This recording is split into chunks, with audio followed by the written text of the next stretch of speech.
Very nice to see so many of you here this afternoon.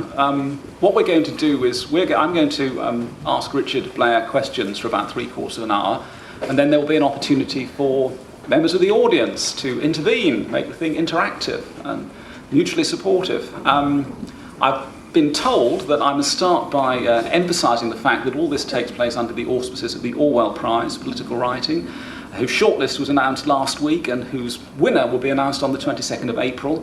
And there are countless other Orwell events taking place at the festival this year, to which you're all cordially welcome. And now I can do something that I've always wanted to have the opportunity to do, which is to ask some seriously detailed questions of Richard Blair, George Orwell's adopted son.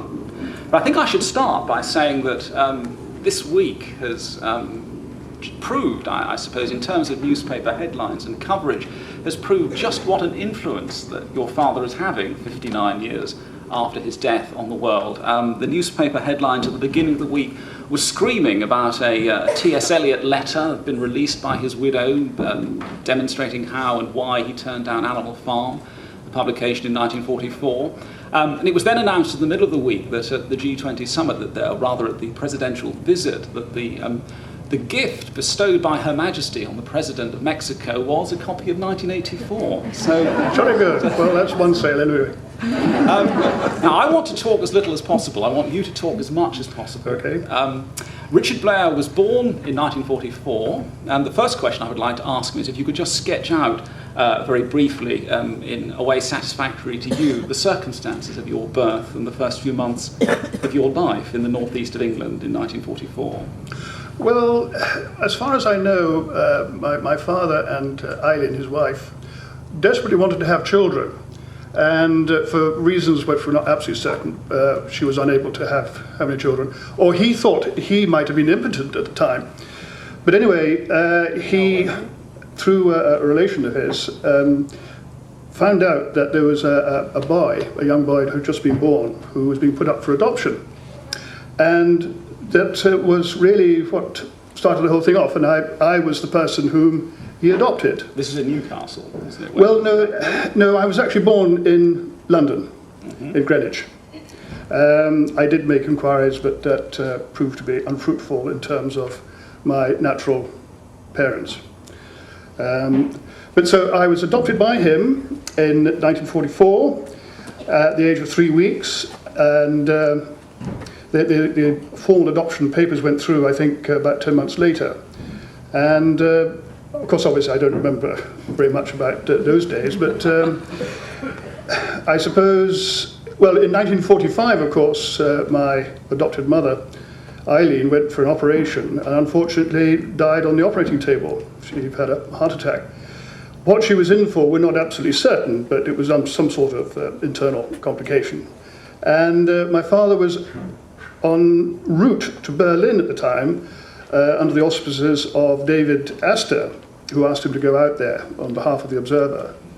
And I think he got as far as Paris when he got a telegram saying that Eileen had died. So he had to come rushing back and take charge of me. I was then... No, what happened after that really was quite simple. I was sort of moved around from various relations and friends of my father, and everyone said, well, what on earth are you going to do with him? You know, are you going to unadopt him? And he adamantly said no. He was very, very fond of me. He was desperately keen to hang on to me, and he would do everything he could, possibly could, to make sure that I was looked after.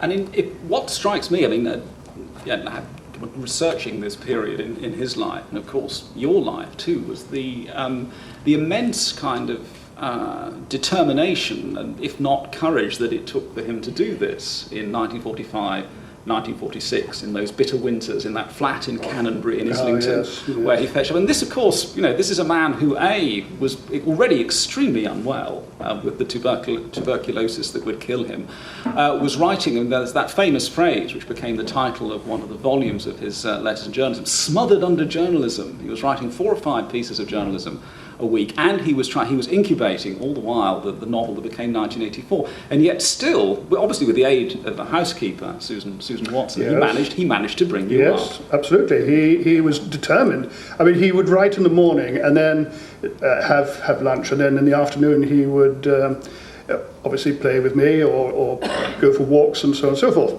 And the days of Canonbury Square, I don't remember a great deal, but all I remember is it being a very dark and dingy flat, painted mostly brown, because apparently that's what you get if you mix paints together, and we're lit by probably a 5-watt light bulb.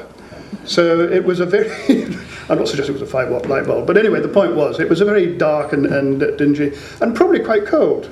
It's very interesting to read the reminiscences of the friends of his who remember the place, because they all stress the great sort of kindness and affection and interest that he showed in you, while suggesting there was a certain amount of cack-handedness going on. There's a very funny account by, I think it's Tosco, T.R. Fievel's wife, Mary, of she came round to see you being given a bath. And this is in the winter of 1946-7. The icicles are sort of hanging from the taps, and the bathroom window was wide open. To which she remarked, "Wouldn't it be a good idea, do you think, to close the window?" To which your father said, "That's a wonderful idea." And he did so. And then did he not once say? Somebody once remarked on how good he was with you. And he very seriously said, "Well, you see, I've always been good with animals." Well, I suppose yes, small children might be likened to an animal sometimes to look after. But anyway, the point was, he continued to look after me whenever he could.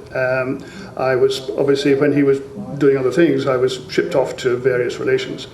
I don't remember a great deal after Canonbury Square until I arrived up in Scotland. Well, what I was the remaining question I was going to ask you about Canonbury Square. It's at Canonbury Square, in it and in the surrounding environs, that series of absolutely iconic photographs of the two of you were taken by the anarchist photographer Vernon Richard. There's a wonderful one. There's you as he's changing you. You're sitting on his knee and he's smoking a cigarette while attempting to put a pair of trousers on you. And there's that wonderful one where, to me, it's rather symbolic in a way of a lot of things in his life. There's a wonderful one where he's pushing you in a chair. You would have been about 2, and there's this crowd of school children rushing towards you from the other side of the pavement. Do you remember any of that?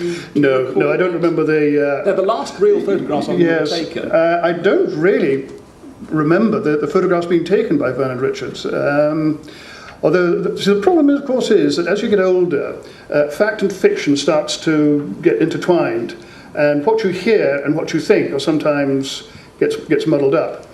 But I don't remember I have a vague recollection of these photographs, a series of photographs that were taken over a period of 2 days.